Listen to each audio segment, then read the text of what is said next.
Hi everyone, मैं हूँ शिवांगी और आप सभी का बहुत बहुत स्वागत है क्लासी भवा किचन में।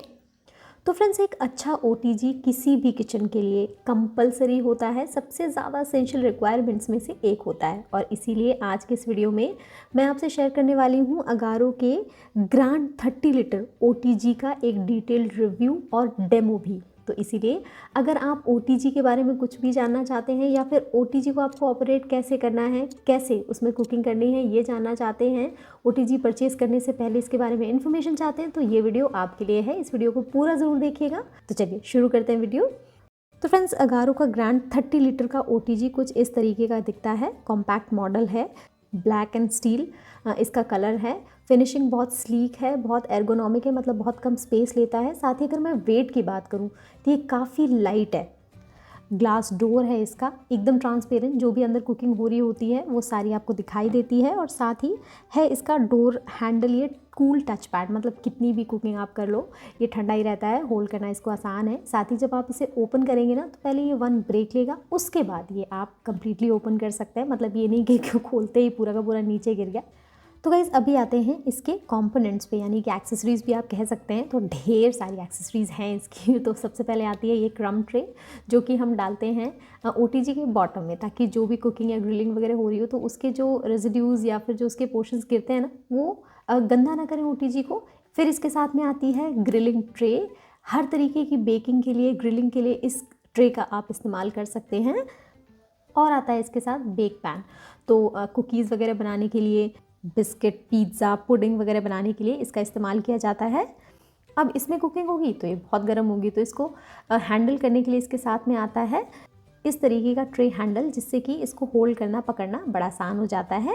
साथ ही में इसके आता है रोटिसरी फोर्क भी, और इसको हैंडल करने के लिए इसके साथ में आता है रोटिसरी का हैंडल भी। तो इसे यूज़ कैसे करना मैं आगे आपको बताऊंगी। इन सारे के सारे कंपोनेंट्स की यूसेज मैं आगे वीडियो में आपको बताऊंगी।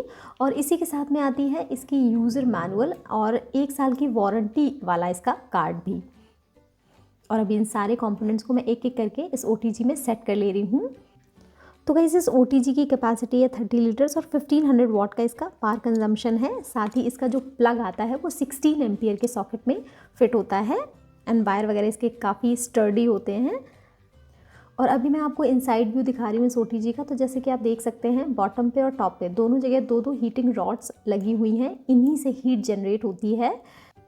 और साथ ही में इसके ये देखिए बल्ब लगा हुआ होता है, और जैसे ही फंक्शन स्टार्ट होता है ये बल्ब भी ऑन हो जाता है। और जब आप ग्लास से बाहर से देखते हैं तो बिल्कुल क्लियरली दिखाई देता है कि कुकिंग क्या हो रही है अंदर। तो गाइज़ अभी हम आते हैं इसकी फंक्शन नॉब्स पे। तो जैसे कि आप देख सकते हैं 3 फंक्शन नॉब्स दी हुई हैं। तो इस कंट्रोल पैनल की पहली है टेम्परेचर नॉब, दूसरी है फंक्शन नॉब, तीसरी इंडिकेटर जो कि ये लाइट के जैसा आपको दिखाई दे रहा होगा, और देन थर्ड है टाइमर नॉब। तो सबसे पहले तो गाइज़ ये थर्मोस्टैट नॉब्स होती हैं, इनको हैंडल करना आसान है, मतलब हैंडी है ये। और जो सबसे पहला नॉब है दैट इज़ टेम्परेचर नॉब, उसमें लो सबसे पहले लिखा हुआ है, उसके बाद आगे 90 डिग्री से टेम्परेचर मेंशन किया हुआ है, और यहाँ से ये 230 डिग्री तक रेंज करता है, जाता है। देन आती है फंक्शन नॉब। तो गाइस फंक्शन नॉब में ना, जैसे कि आप देख सकते हैं 6 टाइप्स ऑफ फंक्शंस दिए हुए हैं। तो बेसिकली ये बताते हैं कि हीट फ्लो कैसा होगा ओटीजी के अंदर। तो सबसे पहला अपर रॉड ऑन है, मतलब जब आपको ऊपर वाली रॉड करके कोई भी कुकिंग करनी हो तब के लिए जनरली ग्रिलिंग इस तरीके से की जाती है। देन लोअर रॉड्स ऑन, उसका निशान बना हुआ है। Then both the rods on, उसका निशान बना हुआ है। Then rotisserie upper rod on and convection fan on, and then both the rods on and convection fan on। तो गाइज ये convection fan क्या करता है? गाइज ये even distribution of heat को promote करता है अवन के अंदर। और जितने भी पिज़्ज़ा बनाना हुआ, केक बनाना हुआ, ये सारी चीज़ें ना गाइज ये कन्वेक्शन मोड में ही करनी होती हैं, ताकि इवन बेकिंग इंश्योर हो सके। उसके बाद गाइज टाइम नॉब आता है, और ये मिनट्स में दिया हुआ है। और जैसे कि आप देख सकते हैं 10 मिनट से लेकर के 60 मिनट्स तक ये रेंज करता है। तो आप अपनी चॉइस के हिसाब से टाइमर सेट कर सकते हैं। और जैसे ही टाइमर कंप्लीट होता है टिंग सी आवाज़ आती है, और इस बेल साउंड के साथ में कंप्लीशन का इंडिकेशन दे देता है अवन। और जो स्टे ऑन मोड होता है उसका ये मतलब होता है कि जिस भी टेम्परेचर या टाइम पे आपने सेट किया हुआ है अवन को, ये उसी पे स्टे करेगा जब तक कि आप इस ऑपरेशन को या फंक्शन को बंद नहीं कर देते। देन आता है पावर का जो इंडिकेटर है। तो गई सिंपली जैसे ही ऑन होता है, ऑपरेशन में आता है ये OTG, ये पावर वाला जो स्विच है वो लिट हो जाता है और तब तक लिट बना रहता है जब तक कि ऑपरेशन होता रहता है या फंक्शन होता रहता है इस OTG में। और जो भी आप कुकिंग करेंगे, जैसे कि मैं आपको भी ढेर सारी रेसिपीज़ भी बना के दिखाऊंगी, तो उसमें सबसे पहले बस आपको इन्हीं थर्मोस्टेट नॉब्स में से सेटिंग करनी होती है। तो सबसे पहले टेम्परेचर सेट कर दीजिएगा, फिर किस फंक्शन पे आपको कुकिंग करनी है वो सेट कर दीजिएगा और उसके बाद टाइम सेट कर दीजिएगा। और जैसे ही आप टाइम सेट करेंगे अपने आप ही ऑपरेशन में आ जाएगा ये OTG। नाउ गाइज़, यहाँ पे मैं आपको बताती चलूँ कि जितनी भी आप बेकिंग करेंगे ना, उन सब के पहले OTG को आपको प्री हीट ज़रूर करना होता है, क्योंकि प्री हीटिंग इंश्योर करता है कि आपकी बेकिंग एकदम प्रॉपर हो, सही से राइज़ हो। जो भी प्रोडक्ट या जो भी सामान आप बेक कर रहे हैं, जैसे कि तवा होता है ना, रोटी का तवा, जब वो गर्म हो जाता है उसके बाद ही आप रोटी डालते हो उसमें बनाने के लिए। अगर ठंडे तवे में रोटी डालोगे तो अच्छी नहीं बनती है। उसी तरीके से अवन का भी फंक्शन होता है, प्री हीटिंग के बाद ही आपको बेकिंग करनी होती है। साथ ही गाइस, आप अवन में यूज़ कर सकते हैं स्टील के बर्तन, एल्यूमिनियम के बर्तन, सिलिकॉन मोल्ड, या फिर कोई भी बेकिंग प्रूफ जो ग्लास के यूटेंसिल्स होते हैं, यानी कि कांच के बर्तन, वो भी आप यूज़ कर सकते हैं। तो गाइस, हालांकि मैंने आपको ये बता दिया था कि ये 30 लीटर कैपेसिटी का है, बट मैं आपको ये बताती हूँ कि इसमें कितने सारे केक्स वगैरह बन सकते हैं। तो जैसे कि आपने देखा, ये मैं यहाँ पे मोल्ड्स रखती चली जा रही हूँ। तो एक 7 इंच का मोल्ड, एक 6 इंच का मोल्ड एंड एक 5 इंच का मोल्ड, ये एक साथ, मतलब इतने सारे केक्स एक साथ बन सकते हैं, इतनी कैपेसिटी है इसकी। तो आई वुड से करीब करीब 8.5 से 9 इंच का डायामीटर का जो टिन है या पैन है, उसमें आप बेकिंग कर सकते हैं। इतना बड़ा है ये। इसी के साथ जो लार्ज साइज़ का पिज़्ज़ा आता है ना, 8.5 से 9 इंच का डायामीटर का होता है, उतना बड़ा पिज़्ज़ा आप इसमें बना सकते हो। चिकन की बात करूँ, रोस्टिंग की, तो करीब 1 से 1.5 किलो के बीच में आप चिकन पूरा का पूरा होलसम इसमें रोस्ट कर सकते हैं रोटिसरी फंक्शन के थ्रू। एंड OTG माइक्रोवेव से अलग होता है। माइक्रोवेव में क्या होता है कि जो माइक्रोवेव्स होती हैं उनके थ्रू हीटिंग होती है, जो कि प्रोड्यूस होती हैं माइक्रोवेव के अंदर। OTG में क्या होता है, जो हॉट एयर होती है ना, उसके थ्रू कुकिंग होती है, जो हीटिंग रॉड प्रोड्यूस करती हैं। अच्छा फ्रेंड्स, यहाँ पे एक इम्पॉर्टेंट चीज़, जब आप फर्स्ट टाइम यूज़ करेंगे ना इस OTG को, तो कभी कभी, मतलब बहुत रेयरली ऐसा होता है कि थोड़ा सा स्मोक के जैसा आपको दिखाई देगा फर्स्ट टाइम यूज़ में, या मे बी सेकेंड टाइम में भी ऐसा हो सकता है। तो गाइस, बिल्कुल नॉर्मल है ये। और दूसरी चीज़, क्योंकि इसके अंदर होती हैं अपर एंड लोअर रॉड्स, तो इसलिए इसका अपर पोर्शन थोड़ा सा आपको गर्म लग सकता है ज़्यादा, बट वो भी कोई भी प्रॉब्लमेटिक चीज़ नहीं है। आप कंटिन्यू करें इस अप्लायंस को यूज़ करना, वो अपने आप गर्म होगा एंड विद टाइम वो अपने आप खुद ही कूल डाउन होगा। जैसे ही अप्लायंस का यूसेज कंप्लीट हो जाएगा, बंद हो जाएगा। सो बहुत नॉर्मल है ये दोनों चीज़ें। तो चलिए गाइस, ये तो थी डिटेल इन्फॉर्मेशन इस OTG के बारे में। अभी हम इसमें बनाना शुरू करते हैं ढेर सारी रेसिपीज़। तो सबसे पहले मैं सबसे सिंपल वाला रेड वेलवेट केक यहाँ पे बनाऊंगी। तो यहाँ पे मैंने रेड वेलवेट केक का प्रीमिक्स लिया है। तो इस प्रीमिक्स में से 1.5 कप प्रीमिक्स मैंने डाला एक बोल में। इसमें मैंने डाले हैं 2 बड़ा चम्मच ऑयल और साथ ही करीब आधा कप और 2 या 3 बड़ा चम्मच वाटर। सारी चीज़ों को मिक्स करके एकदम स्मूथ मैंने बैटर बनाया है। और इस बैटर को आज मैं ट्रांसफ़र कर रही हूँ हार्ट शेप के केक टिन में। और अभी हम चल रहे हैं हमारे OTG की तरफ। तो गाइज़, अपने इस OTG को मैंने 160 डिग्री पे 10 मिनट के लिए प्री हीट कर लिया है। और मैंने फंक्शन रखा है दोनों heating rods on and convection mode on, right. और जैसे ही ये प्री हीट हो गया 10 मिनट के बाद, मैंने इस पर रख दिया है केक टिन। और जैसे कि आप देख सकते हैं, जो ग्रिलिंग ट्रे थी ना, मैंने उसके ऊपर रखा है और सेंटर में इसको मैंने प्लेस किया हुआ है। और अभी करीब 35 मिनट्स के लिए मैंने 160 डिग्री पे ही same both the rods on plus convection पे ही इसे बेक होने के लिए छोड़ दिया है।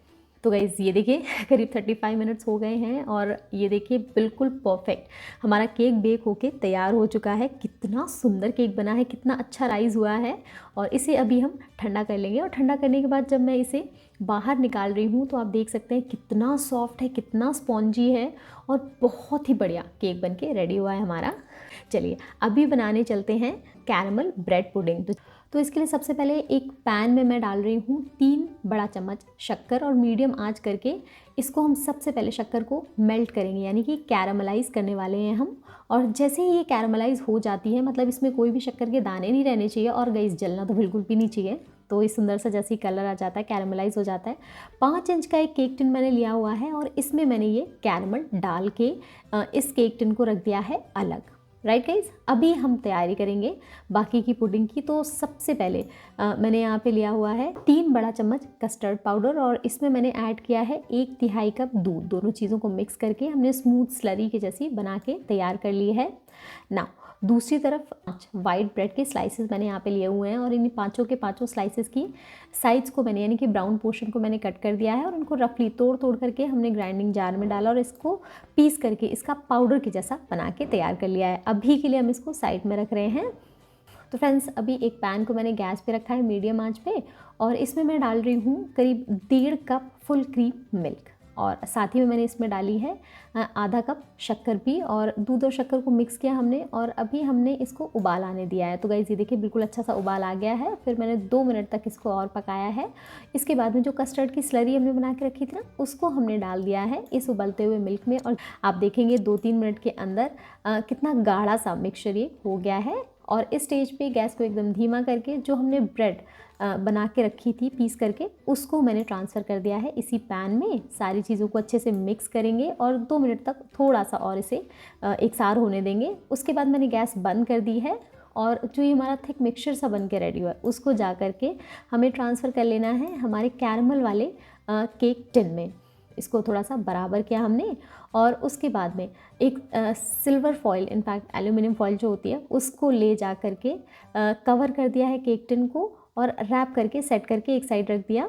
फिर मैंने यहाँ पे ली हुई है बेकिंग ट्रे और इसमें मैंने करीब आधा मग एकदम गर्मा गर्म पानी डाला जैसे कि आप देख सकते हैं और इसमें मैंने रख दिया है हमारा पुडिंग का तैयार किया हुआ वाला टिन और इस ट्रे को ले जा करके अभी मैंने प्लेस कर दिया है OTG के अंदर। इसके डोर को बंद किया हमने। 180 डिग्री पे लोअर हीटिंग रॉड को ऑन करके मैं इसे बेक होने दूंगी या इनफैक्ट कुक होने दूंगी करीब 30 to 35 मिनट्स के लिए।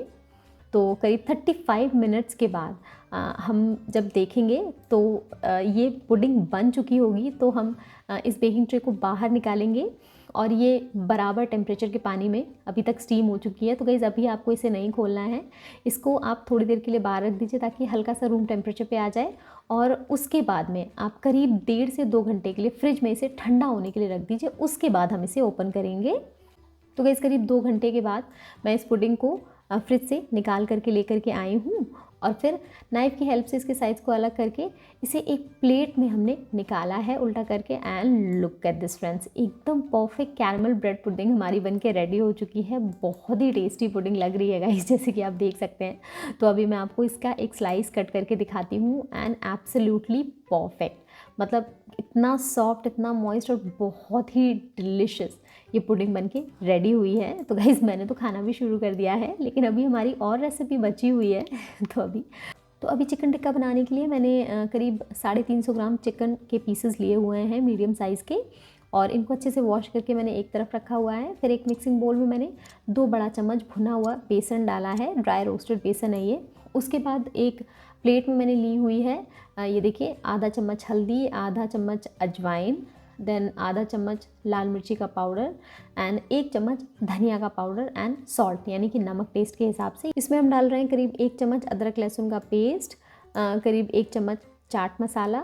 इसमें मैं निचोड़ रही हूँ थोड़ा मीडियम साइज़ से थोड़ा सा बड़ा आधा नींबू का रस और उसके बाद करीब 2 से 3 बड़ा चम्मच सरसों का तेल। जी हाँ फ्रेंड्स, आज मैं इसको रस्टिक स्टाइल में बना रही हूँ और इसीलिए मैंने इस तरीके की चीज़ें इसमें डाली हैं। सारी चीज़ों को मिक्स करेंगे अभी हम और गाइस उसके बाद मैं इसमें करीब 2 से 3 बड़ा चम्मच पानी भी डालूँगी और सारी चीज़ों को मिक्स करने के बाद इस तरीके का कुछ मैरिनेशन हमें मिल जाएगा। तो इसमें हम ट्रांसफ़र कर देंगे चिकन के पीसेस और सारी चीज़ों को बिल्कुल अच्छे से चलाने के बाद मिक्स करने के बाद हरी धनिया चॉप की हुई भी मैंने इसमें डाल ली है और मिक्स करके करीब आधे घंटे के लिए हम मैरिनेट होने के लिए चिकन को इसी तरीके से छोड़ देंगे।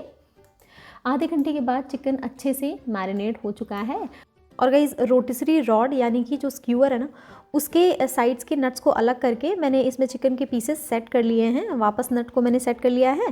तो गाइस सबसे पहले तो ये देखिए मैंने फॉइल डाल ली है एक अवन के बॉटम पे यानी क्रम ट्रे पे, ताकि सारी चीज़ें इसी के ऊपर गिरें, ट्रे हमारी गंदी ना हो। और अभी तक क्योंकि हमने रॉड में सारा चिकन लगा के रख लिया है, इसको मैंने ब्रश किया है थोड़े से सरसों के तेल से और अभी रोटिसरी हैंडल की हेल्प से हमने इस रॉड को जा कर के सेट कर दिया है अवन के अंदर। और उसके बाद फ्रेंड्स ये देखिए 180 डिग्री टेम्परेचर सेट करके, जो rotisserie plus upper rod on वाला फंक्शन है ना, उसको सेट करके करीब 20 to 25 मिनट्स के लिए हम इन चिकन को अच्छे से रोस्ट हो जाने देंगे। और मुझे काफ़ी अच्छा रेड रेड सा कलर दिख रहा है चिकन का, और इसीलिए जैसे ही टाइम ओवर हुआ, ये देखिए मैंने बाहर निकाला है चिकन के पीसेस को, मैंने अलग करके प्लेट पे सर्व किया है। And look at this friends, कितने बढ़िया हमारा चिकन रोस्ट होकर के रेडी हुआ है। तो देखा ना गाइज आपने कि मैंने सारे तरीके के फंक्शंस को इसमें यूज़ करके देखा है, रिज़ल्ट काफ़ी अच्छा आया है। और इसीलिए अगर आप इस बजट प्रोडक्ट को ट्राई करना चाहते हैं तो इसकी लिंक मैंने डिस्क्रिप्शन में दे दी है, आप जा करके इसे ट्राई आउट चेकआउट ज़रूर कीजिएगा। Thank you so much for watching, happy cooking.